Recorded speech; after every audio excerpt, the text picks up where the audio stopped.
Starting off at number 10, we have Forget-Me-Not. I wanted to start this list off really small, with a character y'all may not know. Mainly because almost no one knows him because that's his power. Appearing in 2014, Forget-Me-Not had actually been a member of the X-Men for several years before this, but thanks to his abilities, no one can remember him. Forget-Me-Not's abilities make it so that he is imperceptible in all forms, basically. The power is so good that even Charles Xavier himself had to place a psychic reminder on himself so that he would remember Forget-Me-Not's existence. Clearly, that means some of the most powerful telepaths have difficulty discovering him, let alone remembering him. His power is to be forgotten, but the unique ways this power could be used, and the uniqueness of this power in general, will keep him in my mind. Number 9, we got Eye-Boy. Why is a guy named Eye-Boy on a list of strongest members of the X-Men? I see you, like many of the other mutants, are very judgmental. Trevor Hawkins' body is covered in eyes, 57 to be exact, which give him an array of powers that honestly, you kinda may expect. Microscopic, telescopic, X-ray, night, infrared, and thermal vision are all a part of his power list. But he can also detect chemicals, is an excellent marksman, and is skilled in nonverbal communication. He can almost read other people's minds by reading their behaviors and body language. He is an incredible tracker. He can predict attacks and can read people's histories just by looking at them. He can pinpoint weak spots in machines and people, is able to see electronic wavelengths and microwaves, is able to see past illusions and disguises as well as magic waves. He makes an amazing detective, in short. On top of all that, he can even pass what he sees onto others, but he has to be physically close enough for it to work. But to top it all off, the craziest and most unexpected power he possesses recently is solar blasts. We don't know how just yet, but Trevor can emit intense bursts of bright yellow energy and focused beams of extrastellar force that cause sunburns and radiation poisoning. Coming in at number 8, it's Gwenpool.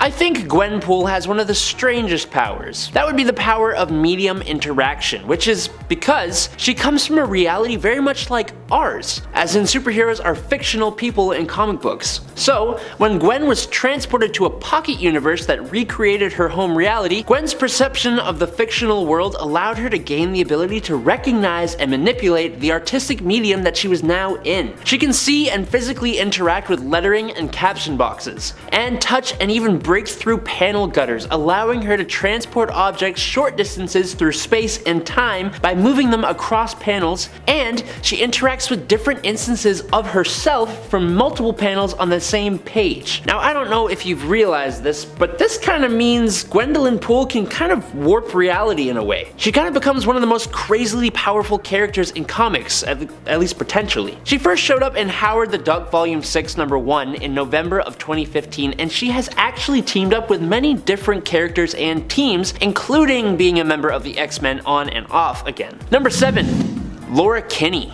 I know, she isn't really new as a character, but Laura Kinney, or X-23, has become the all-new Wolverine, and that is relatively new. She officially joined the X-Men as this Wolverine at the Hellfire Gala in 2021. There are a few characters with powers similar to Wolverine, and there are even a few who are clones of Laura herself. But of all these characters, Laura is certainly the best and definitely the most fan-loved. Her powers are very similar to Logan's, with her primary mutant power being an accelerated healing factor. And obviously, she also has retractable bone claws, only she has 2 in her forearms and 1 in her foot.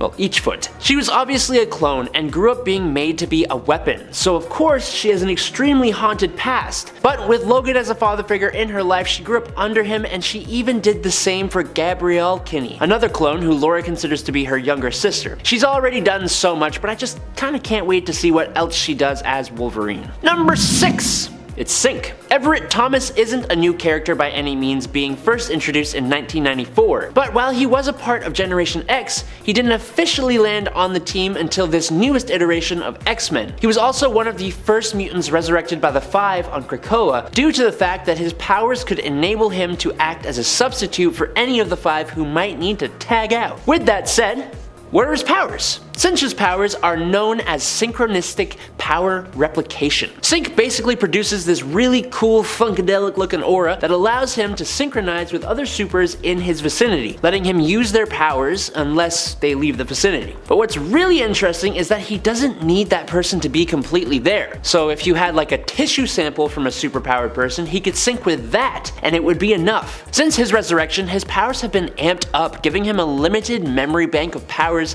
he's synced with. He became an official base member of the new X-Men team announced at the Hellfire Gala alongside Laura Kinney in X-Men Volume 5 number 21 in 2022. Number 5. Oya.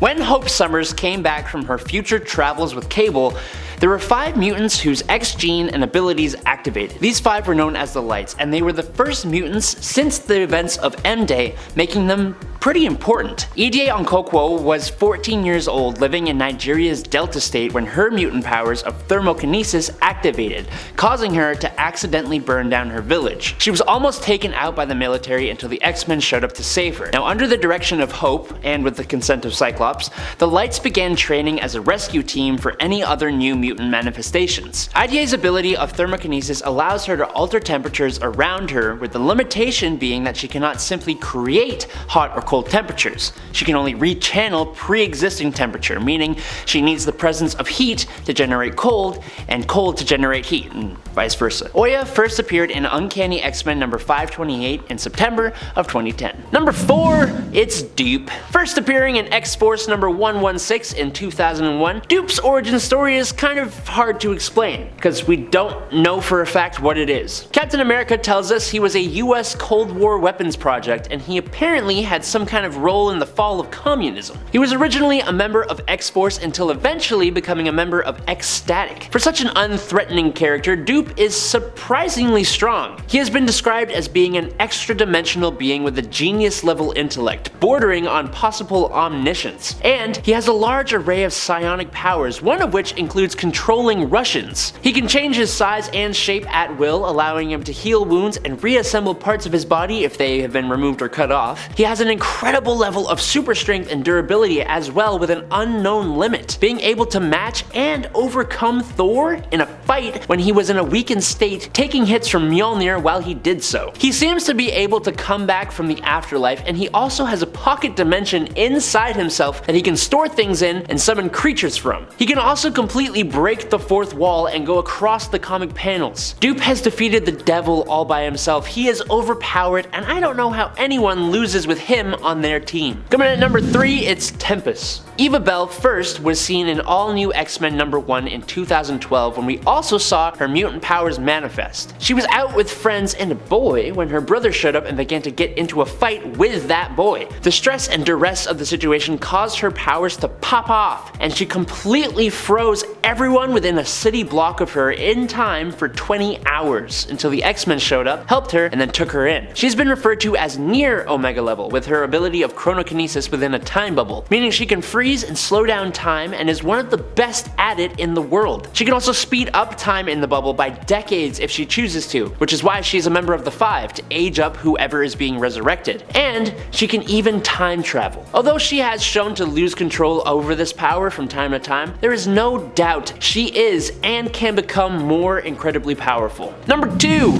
Elixir. Joshua Foley, otherwise known as Elixir, is a mutant with Omega level healing abilities. He's incredibly powerful, and while originally was just considered a general threat, he can actually use his powers offensively as well, completely ending lives if he wants to. Using his mutant ability of biokinesis, Elixir is capable of controlling the biological structure of his own and other people's bodies down to the genetic level. Now, this started off small, but has grown to allow him to simultaneously heal dozens of people, resurrect himself and others, and even the ability to control, manipulate, and absorb the life forces of other living creatures. Offensively, he can use his death touch to harm others, to cause different types of illness, massive swellings, and organ failure. He's even completely destroyed the body of enemies before. He is one of the core members of the 5, as I'm sure no one is surprised about, and he has been a member of the X-Men ever since he was one of the only surviving mutants who retained his powers at the Xavier Institute after M-Day, and he was trained to become one in 2006's New Mutants. Number 1! Hope Summers. Hope Summers was the first mutant born after the events of M-Day, the mutant decimation, or the day that Scarlet Witch cast No More Mutants. She was then taken into the far future and raised by Cable, being carried around in the coolest baby Bjorn you'll ever see. Not too long after, she returned to the present and her mutant powers finally activated. Her power is basically that of Omega level power manipulation. She can manipulate the powers of other mutants nearby to her, even mimicking their powers, but at full capacity and with complete control over those powers. And she can even take on multiple powers at once, but it is pretty tiring for her to do that. A large part of her role in the Krakoan society is as the leader of the Five, who use their abilities to resurrect the mutants of Krakoa. Her role on the Five specifically is both to boost their powers to their full potential and help them work in synergy with each other perfectly. She also helped terraform Mars alongside Vulcan and Proteus, giving them enough power to actually do it. She is such a cool character, and she first appeared back in X-Men Volume 2 number 205 in 2008, but was a child for much of that until she came of age and joined X-Force and the X-Men. Coming in at number 10, it's Pickles. I think his name alone just made me want to include him on this list. Pickles is what is known as a Banff, a race of demons who are basically little Nightcrawler-like imps, who possess similar attributes and powers as Nightcrawler and Azazel. Pickles himself lived inside Beast's van and was a backup in case anyone needed immediate transport somewhere, but he would later travel with Jean Grey and the X-Men in Jean Grey number 1 from 2017. As a Banff, Pickles can teleport by displacing himself into the Brimstone dimension, travel through it, and then return to the original dimension at a certain distance from the point of departure. But unlike Nightcrawler, Pickles doesn't require foreknowledge of his destination in order to safely teleport there. But much like Nightcrawler, Pickles can stick to objects with the surface of his hands and feet, and he's got a sweet little prehensile tail. This little imp also possesses an unknown degree of muscle memory mimicry, which enables him to quickly learn and perform new martial arts with little instruction or training. He's definitely one of those few minor X-Men characters, but he's just so cute. Number 9. Gazing Nightshade. First appearing in X-Men Blue number 6 in June of 2017, the Madripoor mutant calling herself Gazing Nightshade was part of a ruthless mutant vigilante group who were inspired by Wolverine called the Raksha. The group was stopped by Jimmy Hudson and the X-Men and eventually were invited to the X-Mansion. Gazing Nightshade has the really cool mutant ability of despair inducement, meaning whoever Nightshade gazes upon enters into a trance-like state of sorrow, fueled by their deepest regrets. And to make it just 10 times more metal, both the eyes of Gazing Nightshade's victims and her own eyes bleed when she uses her powers. Tell me that's not the coolest thing. She joins Polaris' makeshift roster of X-Men in X-Men Blue number 25 in 2018 before going back to the Raksha. Number 8.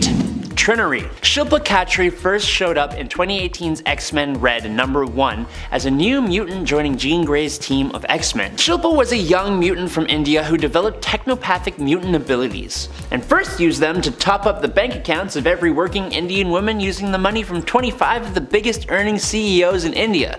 That's pretty cool. And while I think that's awesome and kind of hilarious, her father did not, and he reported his own daughter to the Indian Mutant Defense Force, which is where Jean Grey and her team rescued Trinary from. As a technopath, she has the ability to psychically control all forms of technology, such as computers, cell phones, and all that junk. Her limitation at this time is that she can only control technology that is in her line of sight, and her range is currently undetermined, but judging from other technopaths, she has potential to get much stronger.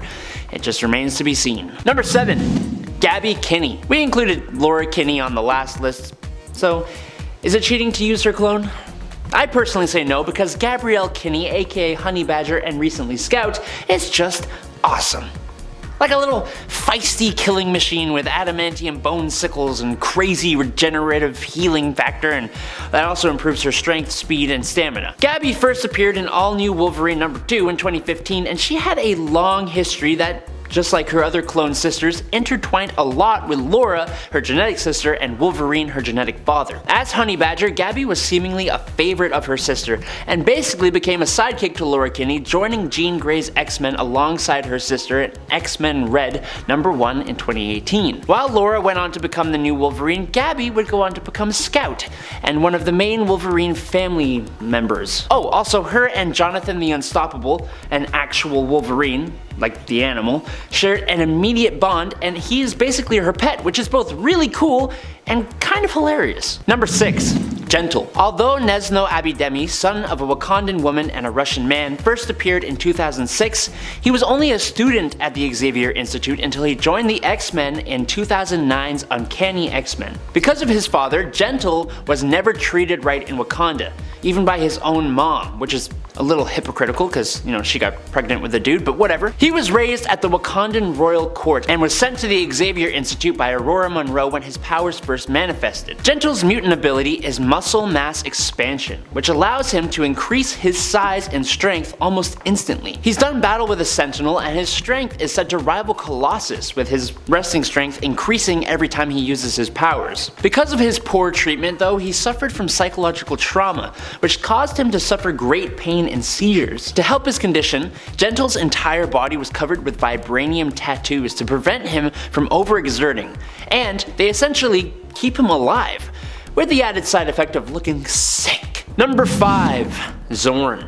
Question: what would you do if you and your twin brother developed the mutant ability of having your head become a star? Answer: I honestly don't know how you would still be alive to decide what to do in the first place. Shen Zorn and his twin brother Quan Yin Zorn both developed mutant powers that, in essence, were tiny stars that burned away and replaced their actual heads. They were both isolated, and they both wear super cool looking iron helmets with power dampeners to contain their power from doing too much damage. Shen is called Zorn with a Z, and his head is actually technically a black hole. And to keep things not confusing, Quan Yin is also named Zorn, but with an X. Okay, so what the heck can they do with their powers? Well, both of these characters can produce gravitational electromagnetism, which could actually allow them to heal others and use telepathy, and also, really weirdly, somehow allowed them to sense when people died and speak using shaking gravitational particles. Zorn, the one with a Z, could suck people into his black hole and even turn his black hole back into a sun. They could also both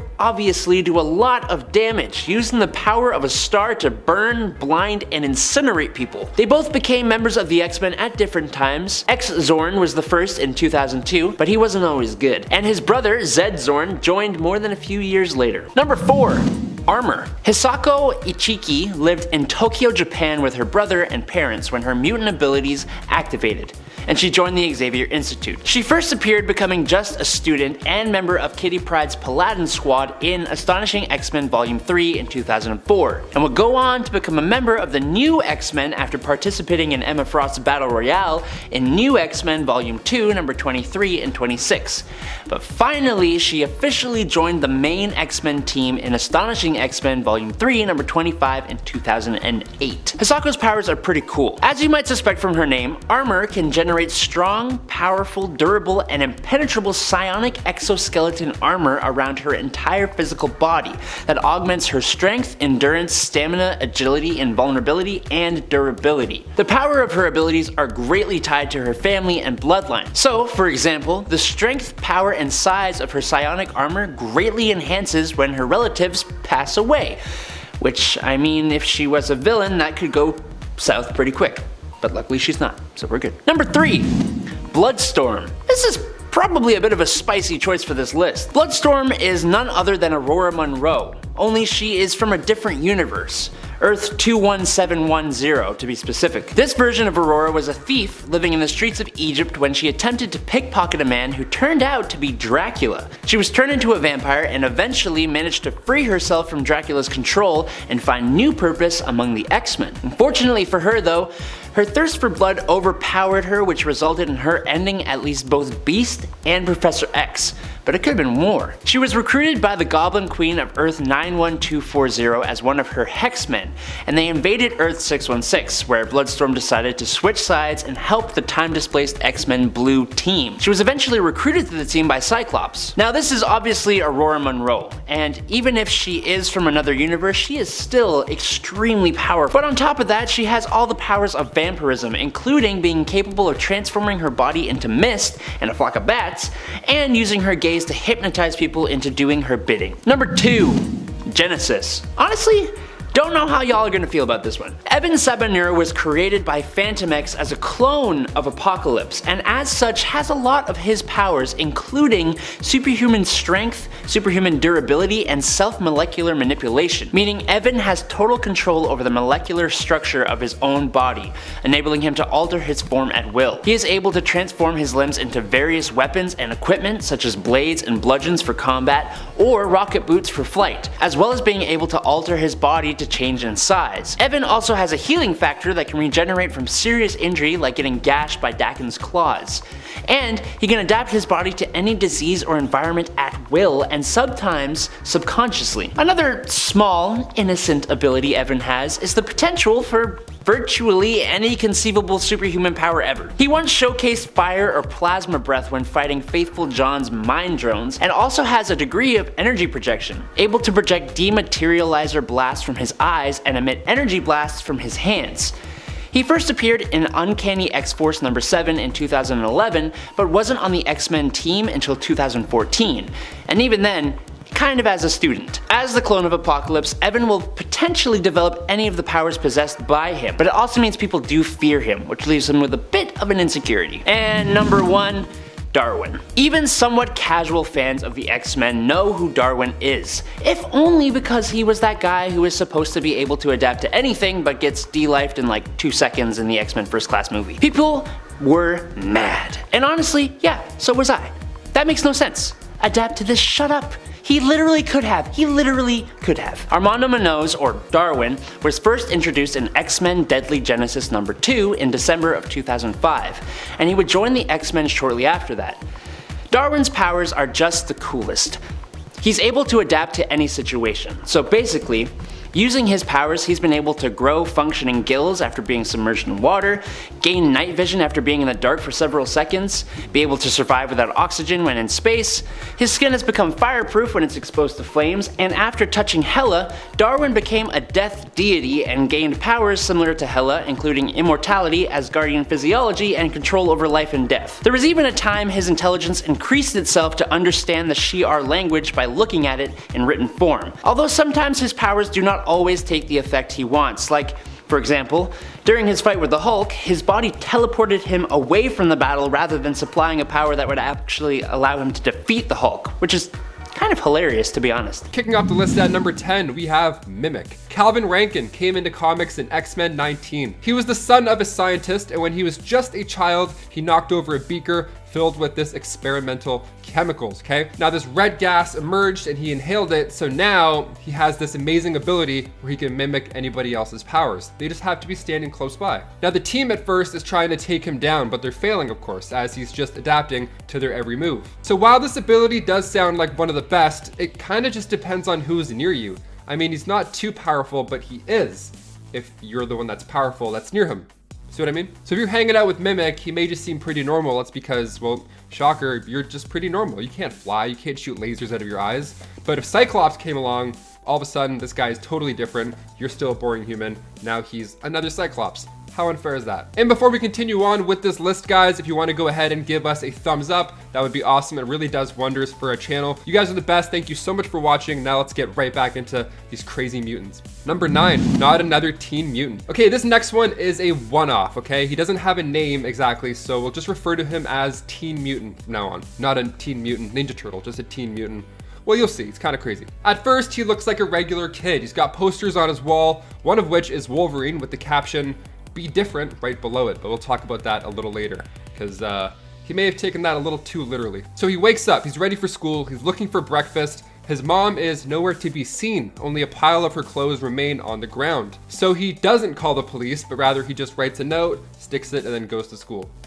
If you ever wake up and there's just clothes left, call the police no matter what. That comes first. On the way to school, he sees there's just a collar lying on the sidewalk. Just a collar, no animal. Okay, odd. What's going on? Finally, he sees people. He's like, okay, great. I'm not going crazy. Whew, that was a close one. But I bet that he wished that that was the case after what's about to happen. So he has this neat ability where people just don't survive being close to him. They kind of explode. It's pretty gross. And he hears it from the guy in that poster himself. He hears it from Wolverine when he finds him ducking out in a cave. So what happened was when he hit puberty, he developed a specific mutation that radiates a series of toxins and acid-like poisons. So it wipes out any organic tissue in its way. It turns it into vapor. So the number of people that he ended up taking out that day was a whopping 265. And you thought he was just another blonde-haired teen heartthrob. Think again. Number 8, El Guapo. This next one, I don't think I would even notice this mutant if he was standing right in front of my very eyes. Meet Robbie Rodriguez. He was the stuntman for X-Statix, the movie. Now, he saved the team from Sharon Ginsburg. She attacked because she blamed X-Statix for the amputation of her wings. So in comes Robbie Rodriguez with his sentient skateboard to save the day. That's right, sentient skateboard, you heard me. He has no real powers himself, but he has this symbiotic skateboard that acts along with his mental commands, even subconscious thoughts sometimes. So the skateboard once beat him up for cheating on his girlfriend. So next time you see a dude at the skate park, just double check and see if it's Robbie Rodriguez, because you never know. Number 7, Vulcan. He named himself after the Roman god of fire, but Vulcan's real identity was that of Gabriel Summers. He was born after Cyclops and Havoc. Well, not really. He wasn't really born. He was actually surgically removed from his mother's body and placed in an incubator accelerator, then aged to be at his prime, and then sent to Earth to work for Dak and Shikari. One of those normal childhoods, you know? So he escaped and he was found by Moira McTaggart with no memories of who he is or where he came from. Poor kid. So we asked for Charles' help, and then all Kid Vulcan wanted to do was learn about his mutant abilities. Sounds like the perfect student. Like, come on, you're doing all the right things.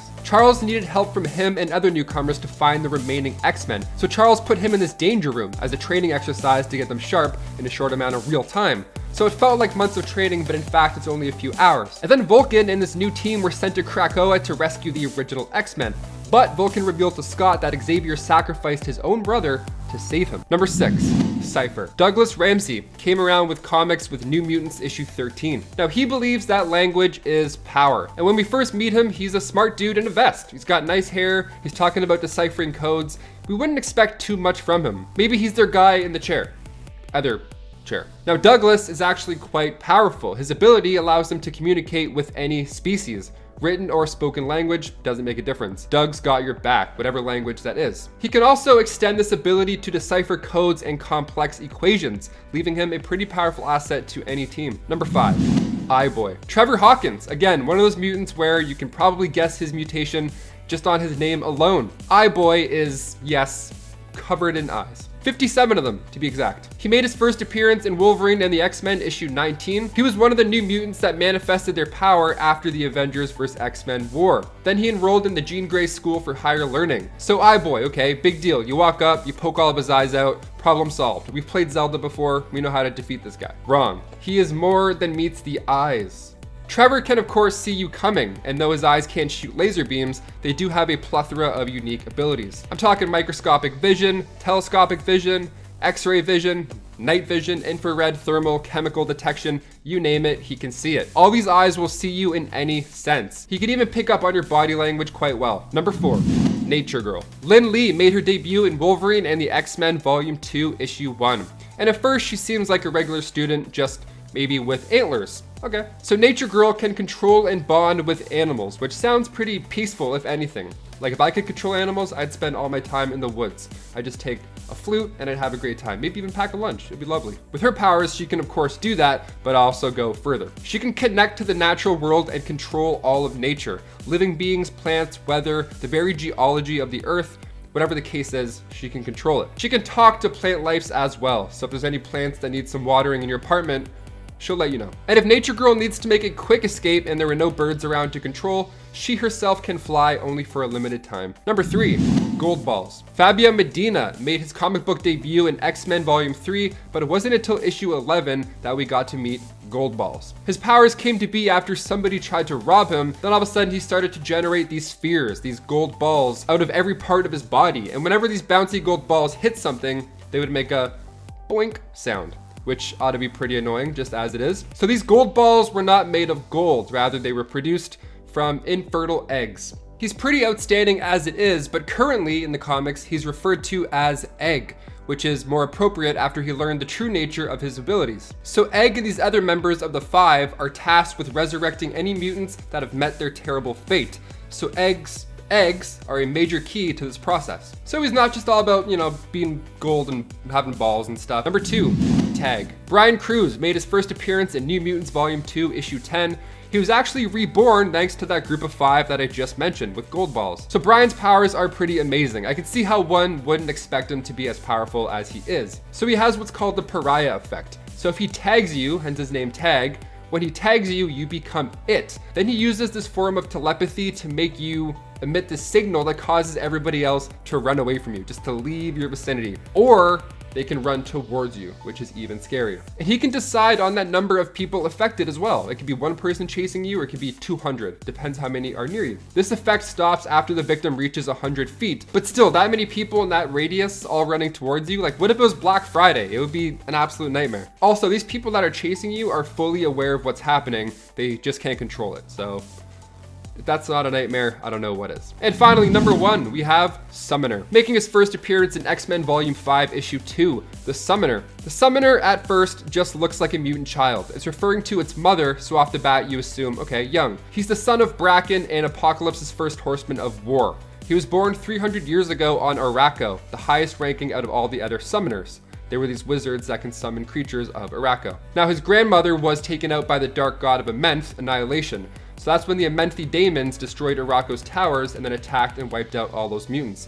Now the Summoner is not just a pale child, he can summon a horde of elementals as well. Kicking off the list at number 10, M. Monet St. Croix made her first appearance in Generation X Issue 1 as Penance. And by the time issue 40 rolled around, she was introduced as Monet. She was the second child of Ambassador Cartier St. Croix, who was a wealthy former president of numerous corporations. Now, although she had an older brother and 2 young twin sisters, her father still favored her. Now, her brother Marius had mutant abilities, and when they manifested, he became evil, sadly. He actually took out his mother and was kicked out of the family, and then he asked Monet to join him, traveling through other dimensions, gaining power. She was like, nope, I'm good, thanks. So she rejected him, and Marius trapped her in this form of a mute creature with diamond-hard red skin. And he fed on her powers. What a not nice guy. It's awful. So Claudia and Nicole, her sisters, the twins, they joined forces. Like, literally. They merged into a new version of Monet. And it was all pretty much the same. Personality, appearance, and powers. M is a telepathic genius, and of course, super strength and super speed sure does help her get the job done.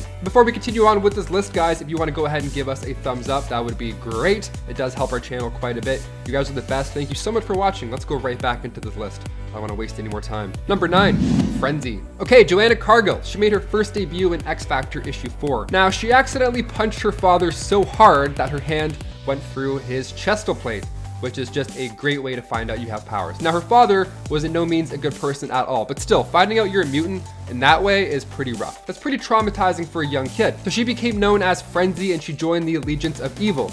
Now, after the Acolytes disbanded, Joanna became ambassador for Genosha and stood by Magneto until she was captured by the US government in order to learn more about Magneto, but she didn't talk. She was a tough one. She didn't talk until Jean Grey entered and freed her, giving her the option to join the X-Men the easy way or the hard way. Jean used the hard way, and then Frenzy's entire attitude was changed. Her personality was like campy, it was awkward, not nearly as confident as before, but her powers were still there. She did help the X-Men find Magneto's base. She was a team member, even if it was forced and campy. So after Magneto's defeat, her mind control was released and she rejoined the Acolytes and then left the X-Mansion. Super speed, super strength, super stamina, super everything, you name it, she's got it. Her body has been described as being hard as steel, making the She-Hulk put up quite a fight. Number 8, Armor. Hisako Ichiki made her first appearance in Astonishing X-Men Volume 3, Issue 4. Now, she grew up in Japan before joining the Xavier Institute. She formed a close relationship with Wing and Blindfold once she joined Kitty Pryde's Paladin Squad. Now, her new close friends were being attacked one day by Ord of Breakworld, so Armor used her unique mutant abilities to take care of him with a mighty punch. She can create the psionic exoskeleton suit of armor, hence the name Armor. It's fueled by the energy of Hisako's ancestors. In the Ultimate Universe, her abilities create quite the spectacle as well. They appear in the shape of these massive animals, these great beasts, even dragons at some point. As if these abilities weren't surprising and fantastic enough, she also received combat training from Wolverine and tactic training from Cyclops. so she's kind of a big deal. Number 7, Anarchist. Tyke Alucard made his first appearance in X-Force issue 116. The same issue that had Zeitgeist origins as well, actually, which is in part 2. If you haven't already seen it, I talk about him. He's the guy who pukes acid. Gross. But we also meet Tyke Alucard in this. So he said he doesn't want to go and give away all his secrets, but he's got something going on with his sweat. It's like acid. He can secrete acid from the pores of his body, and if there's enough of it, say that when he's fighting bad guys, it becomes this form of energy that he's able to blast out. He would blast these acid blasts. Like, how insane is that? The guy makes acid brass knuckles. Brassed knuckles. He was a new addition to the team to replace Sluck, but they weren't a fan of him at first. They thought he was a risk, not a team player, high maintenance, and mentally unstable. Although he pulled through for the team at the end of the day. Number 6, Maggot. That's a fun name right off the bat.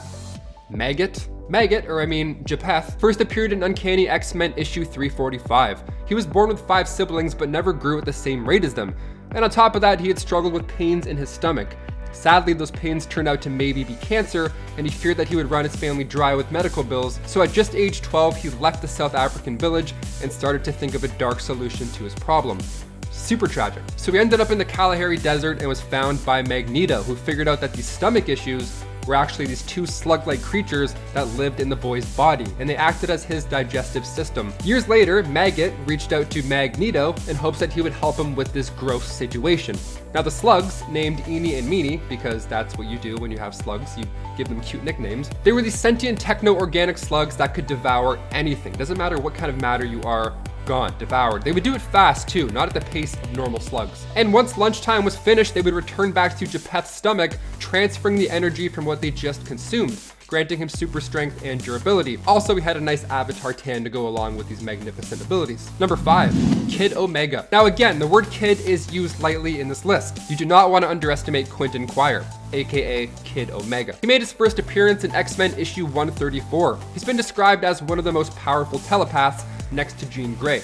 So off the bat, you know you're in for a treat. He was one of Xavier's prized pupils. That is until, of course, he put together the Omega Gang, which was his gang that would handle humans after they've committed crimes against mutants. They would do it themselves, not in a poetic way, to say the least. They were like the super kid police. They even went to a tattoo shop and made it official. They got these Omega symbols tattooed over top of the X. Now his abilities are insane. He can manipulate your perception, judgment, wills, and common sense. He's able to track you down by listening to your thoughts, folks. Your thoughts, you can hear your thoughts. And even in this instance, if you were a telepath, you wouldn't see him coming because he would block out your powers to sneak up on you. One of the coolest things about Quentin is the psionic shotgun that he can create. It just looks cool. He just channels all this mental energy as this astral energy shotgun. And if that doesn't do the trick, the psionic rocket launcher should. Number 4, Kubark, aka Kid Gladiator, another kid. Kubark is the son of Emperor Gladiator. He was this young prince sent to Earth to train and discover more secrets about his powers. And the one place you go and do that is, of course, the Jean Grey School for Higher Learning. Warbird was his bodyguard, and the reason that he was sent to Earth, this new kid on the block, was because he destroyed more than half of the Shi'ar royal city on Chandalar.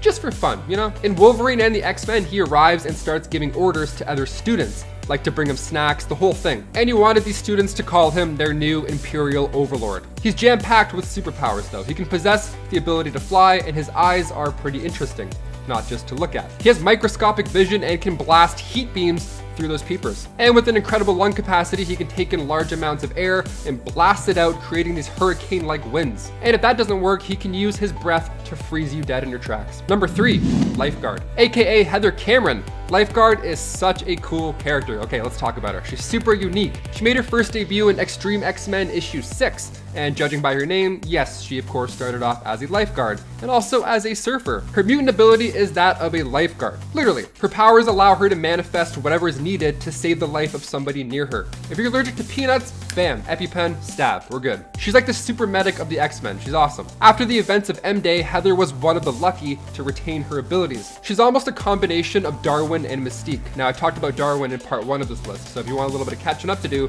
you know where to find that. Number 2, Zeitgeist. Axel Clooney. He was seen in Deadpool 2, and he made his first comic book appearance in X-Force issue 116. His ability, let's just talk about it. He can spit acid, like a lot of acid.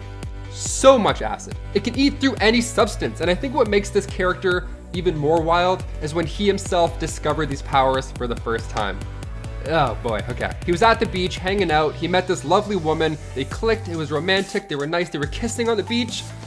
And then all of a sudden, this happens. A lot of acid puke. A lot of puke. Real nasty stuff. Ugh. But this guy is super powerful. Like, he can take on so many mutants. I mean, it's gross, but if only he didn't spew it out of his mouth, maybe he had fingers that could do the acid shooting, he would be less of a gag.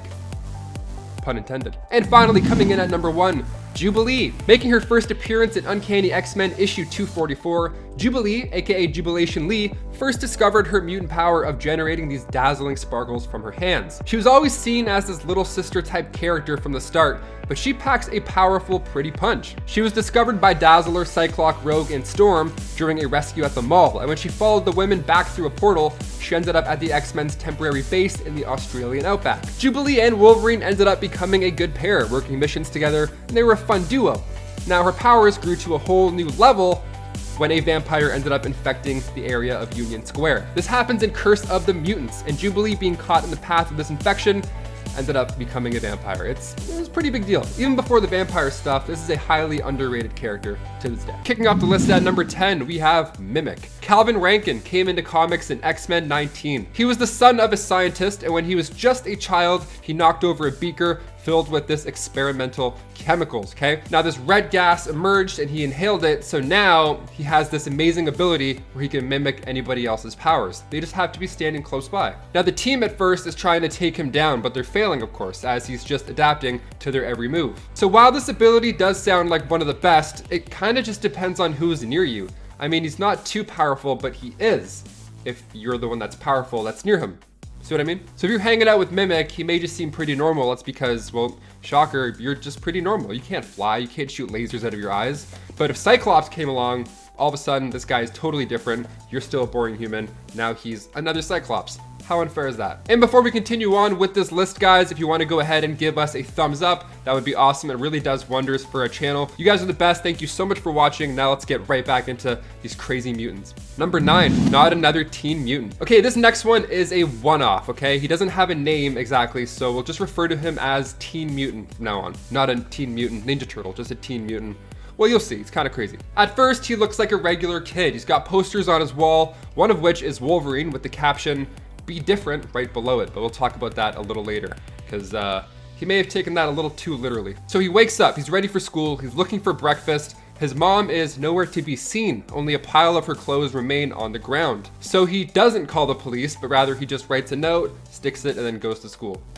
If you ever wake up and there's just clothes left, call the police no matter what. That comes first. On the way to school, he sees there's just a collar lying on the sidewalk. Just a collar, no animal. Okay, odd. What's going on? Finally, he sees people. He's like, okay, great. I'm not going crazy. Whew, that was a close one. But I bet that he wished that that was the case after what's about to happen. So he has this neat ability where people just don't survive being close to him. They kind of explode. It's pretty gross. And he hears it from the guy in that poster himself. He hears it from Wolverine when he finds him ducking out in a cave. So what happened was when he hit puberty, he developed a specific mutation that radiates a series of toxins and acid-like poisons. So it wipes out any organic tissue in its way. It turns it into vapor. So the number of people that he ended up taking out that day was a whopping 265. And you thought he was just another blonde-haired teen heartthrob. Think again. Number 8, El Guapo. This next one, I don't think I would even notice this mutant if he was standing right in front of my very eyes. Meet Robbie Rodriguez. He was the stuntman for X-Statix, the movie. Now he saved the team from Sharon Ginsburg. She attacked because she blamed X-Statix for the amputation of her wings. So in comes Robbie Rodriguez with his sentient skateboard to save the day. That's right, sentient skateboard, you heard me. He has no real powers himself, but he has this symbiotic skateboard that acts along with his mental commands, even subconscious thoughts sometimes. So the skateboard once beat him up for cheating on his girlfriend. So next time you see a dude at the skate park, just double check and see if it's Robbie Rodriguez, because you never know. Number 7, Anarchist. Tyke Alucard made his first appearance in X-Force issue 116. The same issue that had Zeitgeist origins as well, actually, which is in part 2. If you haven't already seen it, I talk about him. He's the guy who pukes acid. Gross. But we also meet Tyke Alucard in this. So he said he doesn't want to go and give away all his secrets, but he's got something going on with his sweat. It's like acid. He can secrete acid from the pores of his body, and if there's enough of it, say that when he's fighting bad guys, it becomes this form of energy that he's able to blast out. He would blast these acid blasts. Like, how insane is that? The guy makes acid brass knuckles. Brassed knuckles. He was a new addition to the team to replace Sluck, but they weren't a fan of him at first. They thought he was a risk, not a team player, high maintenance, and mentally unstable. Although he pulled through for the team at the end of the day. Number 6, Cypher. Douglas Ramsey came around with comics with New Mutants issue 13. Now he believes that language is power. And when we first meet him, he's a smart dude in a vest. He's got nice hair, he's talking about deciphering codes. We wouldn't expect too much from him. Maybe he's their guy in the chair. Other chair. Now Douglas is actually quite powerful. His ability allows him to communicate with any species. Written or spoken language doesn't make a difference. Doug's got your back, whatever language that is. He can also extend this ability to decipher codes and complex equations, leaving him a pretty powerful asset to any team. Number 5, Eyeboy. Trevor Hawkins, again, one of those mutants where you can probably guess his mutation just on his name alone. Eyeboy is, yes, covered in eyes. 57 of them, to be exact. He made his first appearance in Wolverine and the X-Men issue 19. He was one of the new mutants that manifested their power after the Avengers vs. X-Men war. Then he enrolled in the Jean Grey School for Higher Learning. So Eyeboy, okay, big deal. You walk up, you poke all of his eyes out, problem solved. We've played Zelda before, we know how to defeat this guy. Wrong. He is more than meets the eyes. Trevor can of course see you coming, and though his eyes can't shoot laser beams, they do have a plethora of unique abilities. I'm talking microscopic vision, telescopic vision, X-ray vision, night vision, infrared, thermal, chemical detection, you name it, he can see it. All these eyes will see you in any sense. He can even pick up on your body language quite well. Number 4, Nature Girl. Lynn Lee made her debut in Wolverine and the X-Men Volume 2, Issue 1. And at first she seems like a regular student, just maybe with antlers. Okay. So Nature Girl can control and bond with animals, which sounds pretty peaceful if anything. Like if I could control animals, I'd spend all my time in the woods. I'd just take a flute and I'd have a great time. Maybe even pack a lunch, it'd be lovely. With her powers, she can of course do that, but also go further. She can connect to the natural world and control all of nature. Living beings, plants, weather, the very geology of the earth.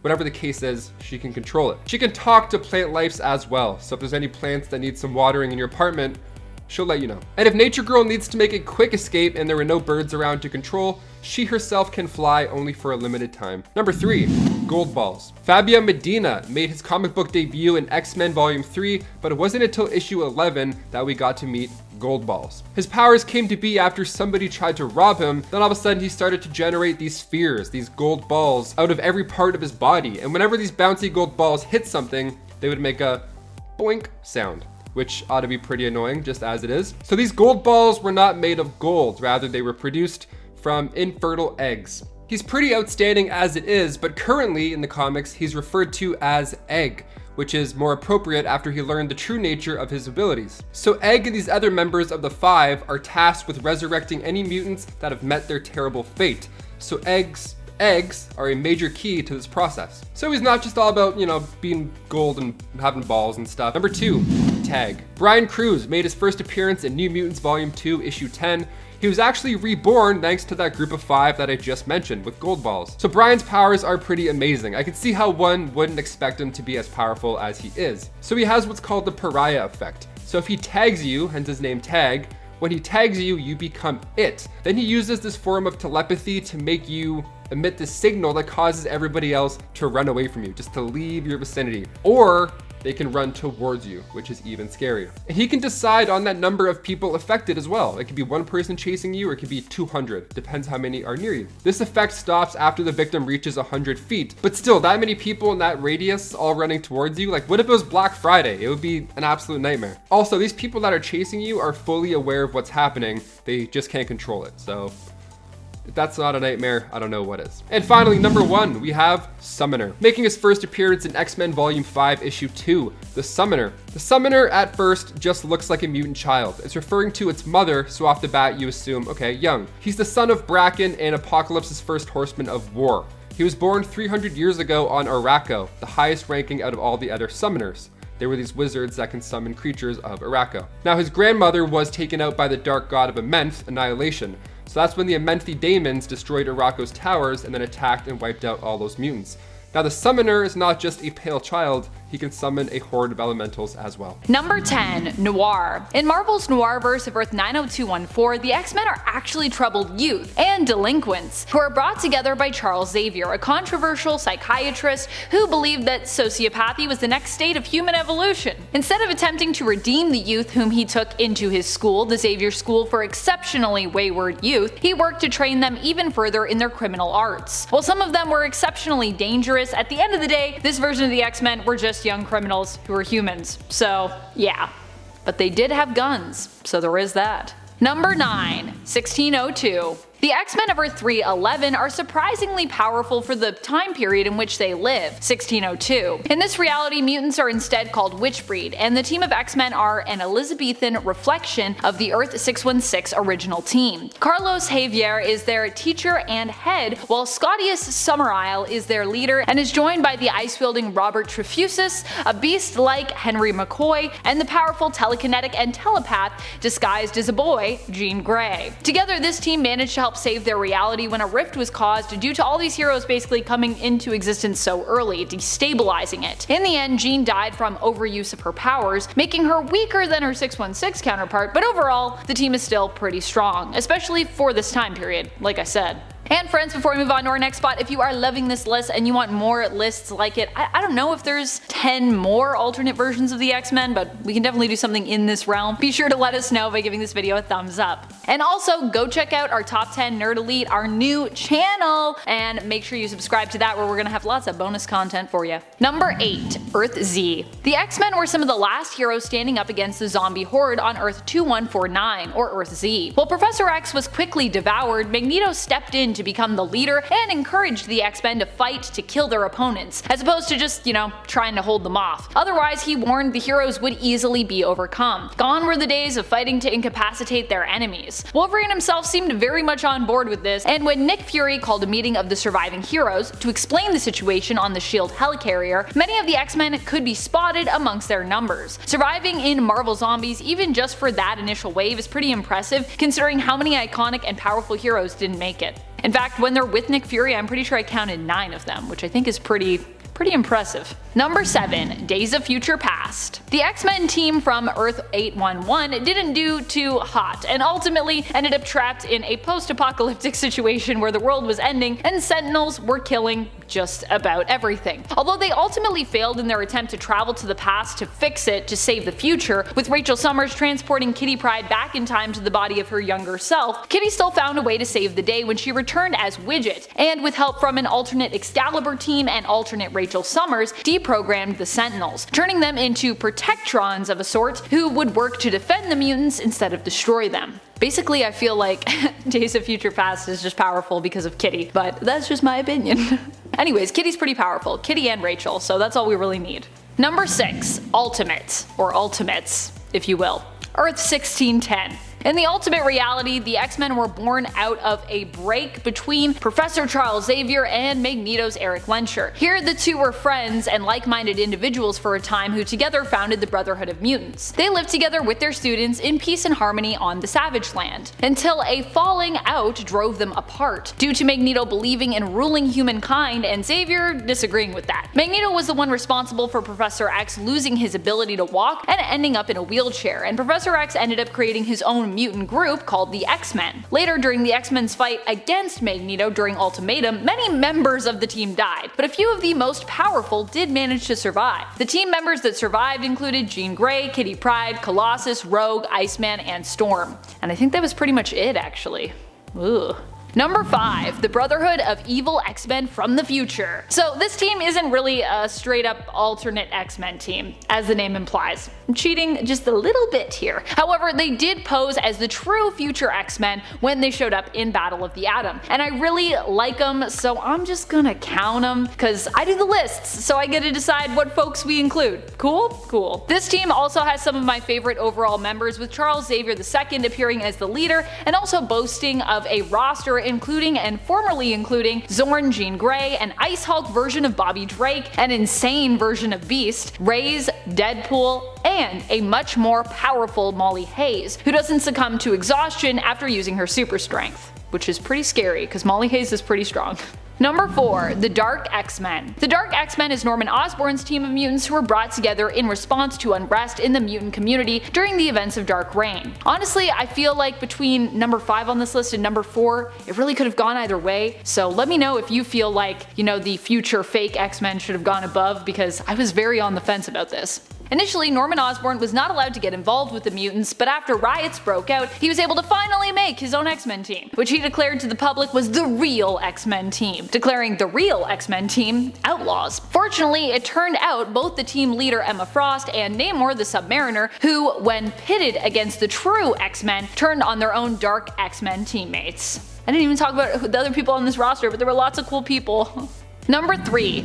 Extreme X-Men. Extreme X-Men Volume 2 is an X-Men series and a team that takes a page out of the Exiles book, not to be confused with Chris Claremont's Extreme X-Men roster led by Storm in Volume 1 of that series. This version, written by Greg Pak, is a multiversal team of heroes who hail from various alternate realities. Seriously, I love this series. It's 1, really pretty, and 2, it's just really cool. The team is typically led by the main continuity Dazzler, Allison Blair. The team roster included such amazing members as Sage, Earth 12025 Hercules, boyfriend of the James Howlett of that reality, the James Howlett from Earth 12025 himself, Emmeline Frost Summers, an OP godlike immortal version of Emma Frost who is married to Scott in her reality of Earth 52012, Corporal Scott Summers from the American Civil War based reality of Earth 70213, a younger version of Kurt nicknamed Kid Nightcrawler, and a floating Xavier head.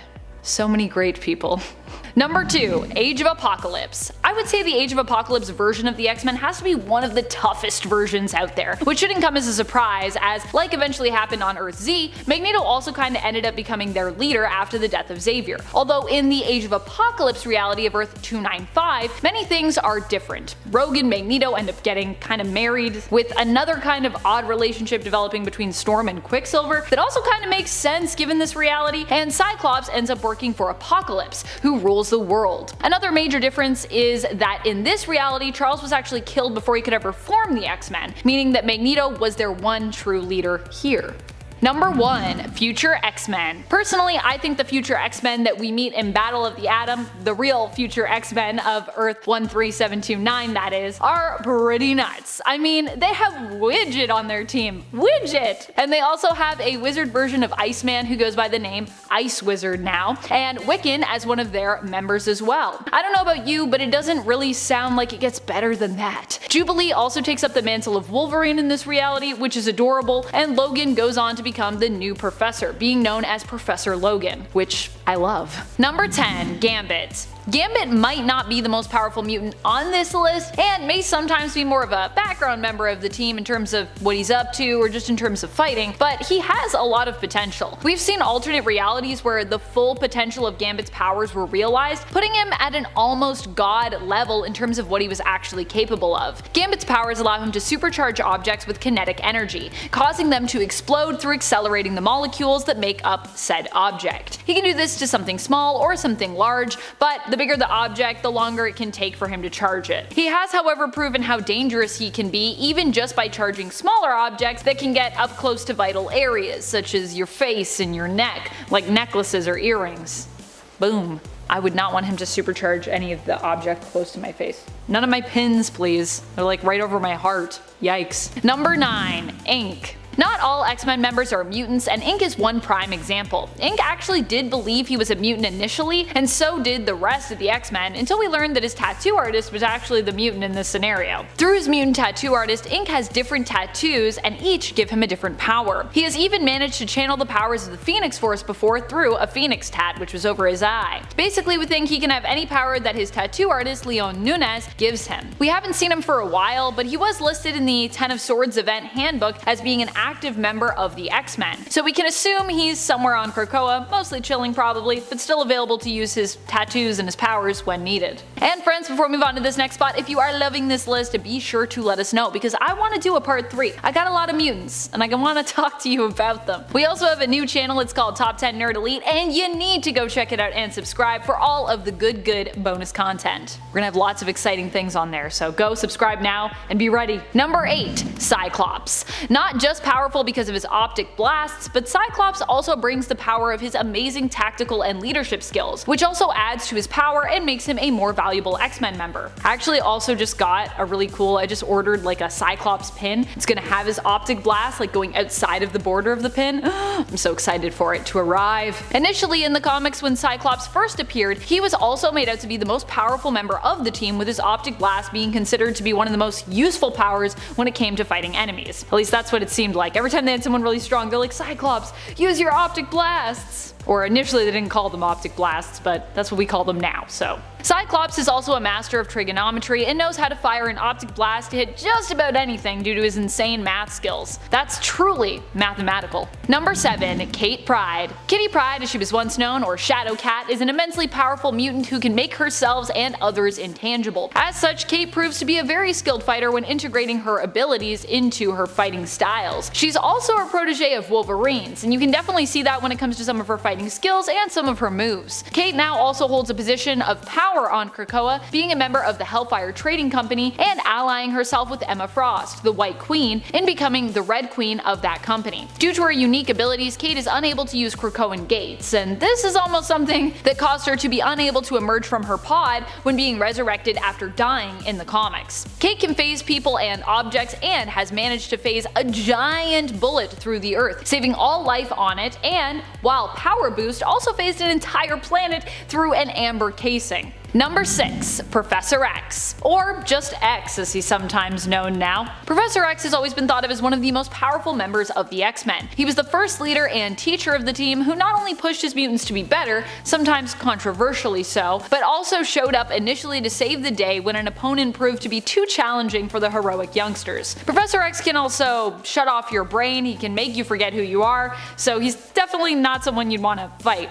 Unless you got a really strong mind, I guess. Professor X has low-level telekinetic skills and powerful telepathic skills that allow him to manipulate, alter, and probe the minds of others, as well as communicate telepathically from a great distance and sense other mutants. He also is now pretty much permanently wearing Cerebro, so he's got a pretty big boost to his power levels, also acting as the important Google Drive of sorts for the mutant minds on Krakoa, so that if they die, he can use a backup of their mind to resurrect them. So he's pretty important. Number 5. Iceman. Of course Iceman has to make our cut this time around. Bobby has had such a glow up when it comes to his powers and what he's capable of since he first appeared in the comics. At one point he managed to create a flash freeze so powerful that he successfully temporarily froze over all of hell, or a version of hell at least. It's kinda hard to tell in Marvel Comics sometimes. He's also managed to change states, allowing him to travel vast distances quickly as he moves through and as water. He can also manipulate water as well as ice and snow. Not only that, but he's managed to use his powers to create clone-like life forms, creating ice or snow clones to aid him and his allies in battle. Iceman has come a long way from being a snowman lookalike sporting his little black booties in his early days.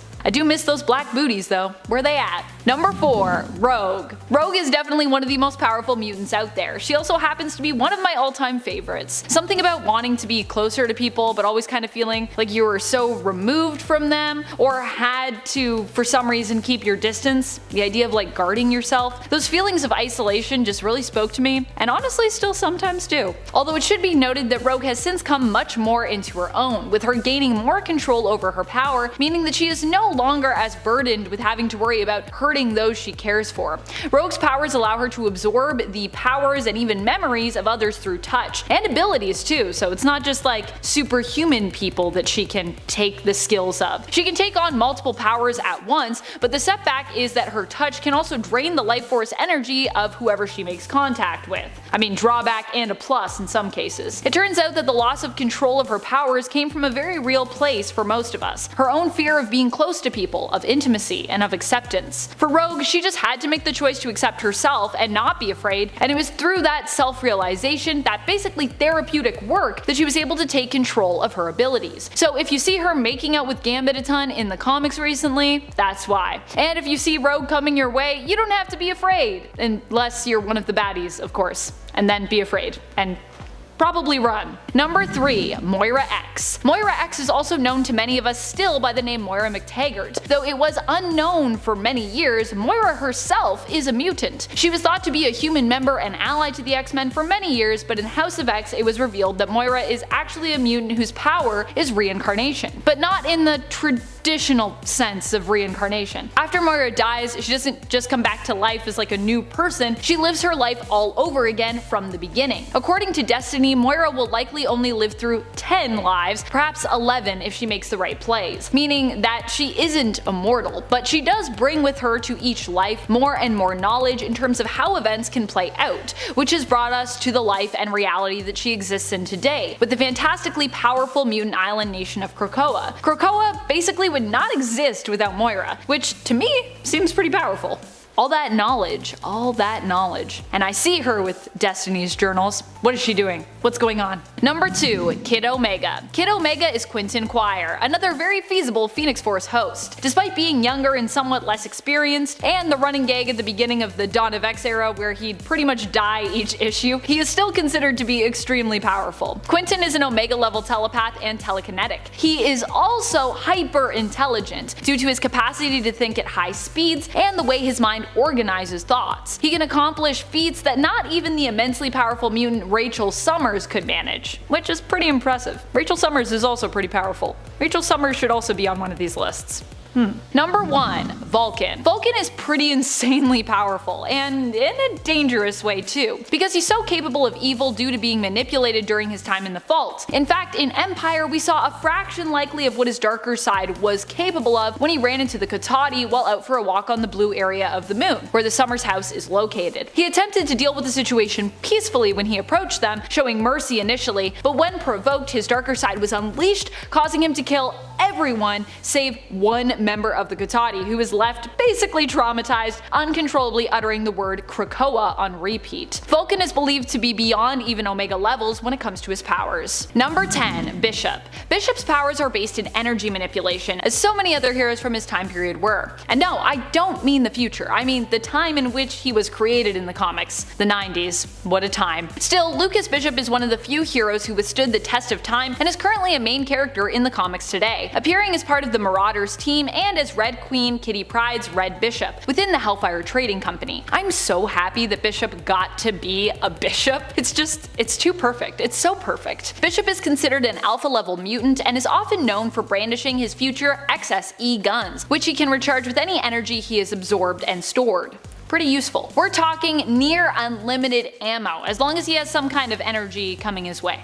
Number 9. Wolverine, aka Laura Kinney, formerly known as X-23. Laura has since taken up the mantle of Wolverine after her genetic father Logan. She too is now known as Wolverine, so we get to have 2 of them on the island of Krakoa. Yay! Just like that, they gave Laura that title, but didn't feel like they had to take it away from her after Logan himself was using it again in his own self-titled series. It feels very respectful to let her keep it. Also, Laura definitely deserves our respect, as she is not only extremely durable like Logan, possessing her own healing factor, but is also an immensely skilled and deadly fighter, who you would likely not want to mess with, being trained since birth. Wolverine is currently part of the newest X-Men roster, featured in the 2021 book, but has also been an ally and member here and there throughout the years. And before we move on to this next spot, if you are loving this list, be sure to show up by clicking that like, and we've got a little announcement for you. We have a new channel coming your way. What? It is called Top 10 Nerd Elite, and if you want all that good bonus content, you need to go over there and you need to subscribe. Number 8. Sync. Everett Thomas just recently saw an amazing power boost in the comics. So amazing in fact that it actually took me forever to collect the issue in which it was featured, issue 18 of the previous X-Men run from 2019. Don't worry though, I finally tracked it down, so my collection as such is complete. Perfect. And honestly, I get why it was such a highly coveted issue. It also features Sync's rainbow aura that shines through when he is using his ability and syncing up with other mutants. Up until recently, Sync's powers gave him the ability to temporarily take on the powers of mutants near him, syncing up with them. But as of issue 18, he can now sync up with any superhuman being. And it's also been implied before that with more experience, he could take on the powers of others for longer and perhaps even permanently. Number 7. 7. Wolverine. He's the best there is at what he does, bub. So of course Logan has to make our cut. Wolverine is one of the most popular mutants and X-Men members out there the world over, which gives him a pretty big boost when it comes to what he's capable of. Wolverine might not be Omega or even Alpha level, but he never backs down from a fight, and is not to be underestimated, as he's probably one of the most determined and often noble heroes around. Sure, you might be able to beat him initially, but due to his insane healing factor, Wolverine will often just get back up and keep coming back for more. He's also a super skilled fighter. On more than one occasion, he's taken a bullet to the head and after a few moments managed to recover and get right back up. In alternate realities, we've also seen Wolverine bombarded with energy blasts until he was nothing more than a skeleton, and he still managed to come back from that. Wolverine is tough as nails, but with a heart of gold, which is what makes him such a great X-Men member and just an overall great character. Number 6. Polaris. Polaris is the daughter of Magneto, and with that comes a lot of power and honestly probably a lot of pressure as well. Still, Lorna handles the pressure fairly well and all the other stuff that comes with being Magneto's daughter, like her mind being manipulated when she was a child. Okay, so maybe she didn't handle that whole reveal so great, but she definitely shows just how resilient she can be whenever she has to deal with some of the more challenging parts of being Magneto's heir. Polaris' powers are similar to her father's, allowing her to manipulate magnetic fields, and she is considered an alpha level mutant. More recently in the comics, while using her abilities and with the help of Krakoa, she built the X-Factor's new headquarters on the mutant island nation all in one night. Pretty impressive stuff. Number 5. Juggernaut. Juggernaut is one of the most powerful characters out there in the comics, and while he might not be a mutant and is known for being in fact a longtime X-Men villain, neither of these things stopped him from eventually joining the team. This was all around the time that Juggy had lost most of his powers, with Kane having a falling out with Cyttorak and ultimately deciding to patch things up with his stepbrother Charles Xavier. He joined the X-Men and during his time there surprisingly made a good number of friends, including the mutant known as Squid Boy. Poor Squid Boy. R.I.P. Who would attempt to blow the whistle when he found Kane in a meeting with the Brotherhood. Kane actually was operating as a mole, hoping to play along long enough to learn of the Brotherhood of Mutants' plans and warn the X-Men of them. Such a tragic story! Number 4. Magneto. Magneto obviously has to make our cut. Despite being a powerful X-Men villain, like Juggernaut, he too has been an ally to the team and even at one point was a member. Magneto had a few instances where he worked alongside the X-Men and even at one point saved them from imprisonment. He eventually attempted to join up with them but was initially denied membership by Professor X. Later, however, Magneto would ally himself with the team during their time together on Battleworld and eventually would end up joining the team and acting as a leader of sorts after Professor X was injured. During his time on the team, Magneto would also become the teacher of the New Mutants, which I love. Number 3. Storm. Storm is of course one of the most powerful mutants out there, and definitely one of the most powerful X-Men members. Not just for her amazing powers either, but also for her skills as a leader and a fighter. Recently during the pre-Hellfire Gala issue of Marauders, in honor of their valuable teammate Storm, the Marauders came together to share their favorite Storm stories and moments. We also learned just how dangerous Storm can be even without her powers, and as awesome as she is with them, I think some of my favorite Storm moments recently have actually involved her fighting hand to hand, or with her famous and perhaps endless supply of knives. We still don't really know for sure how many knives Storm has on her at all times. At the very least, we know it's 8 though.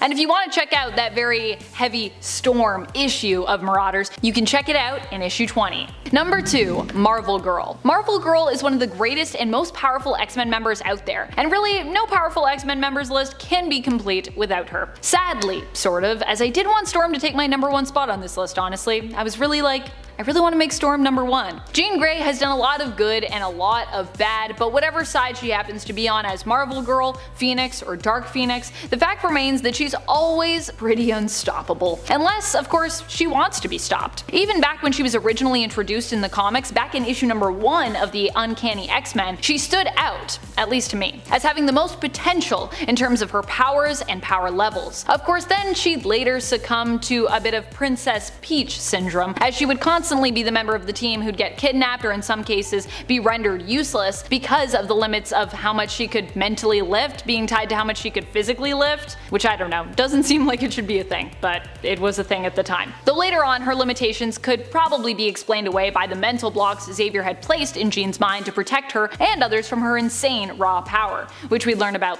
Later, of course. And friends, if you also love Jean Grey as much as we love Jean Grey, we also have a really awesome Jean Grey alternates list, so if you want to learn about more powerful versions of her, you should go check that out. It's a good time. Number 1, Tempest. Just because it's hard for me to always succumb to Jean being number 1. Even though I know she deserves it, I know she's number 1, we have Tempest at her number 1 spot today. Because Tempest could literally undo anyone just like that. Like she did with Matthew Malloy, who is set up to be pretty much the most powerful mutant in all of existence, I'd say. His reality manipulation was off the charts. And yet Tempest was able to defeat him by traveling back in time to make sure his parents just never met. Her ability allows her to create time bubbles in which she can control the flow of time. She can slow or speed up time as much as she wants within the bubbles, and can also use her chronokinesis powers to time travel. Time travel initially for Tempest was a little tricky, as her emotions have been shown to affect her abilities, but she has also spent years working to hone them. So at this point in time, she's definitely someone you wouldn't want to piss off. Otherwise, you might go to bed one night and then never wake up again, because Tempest decided to erase you from existence. Who are your favorite X-Men members? Which mutants do you think are the most powerful? Which non-mutant members of the team do you think are the most powerful? Let us know in the comments below. This has been Top 10 Nerd, and I'm your host Amanda McKnight, reminding you as always to stay nerdy, YouTube.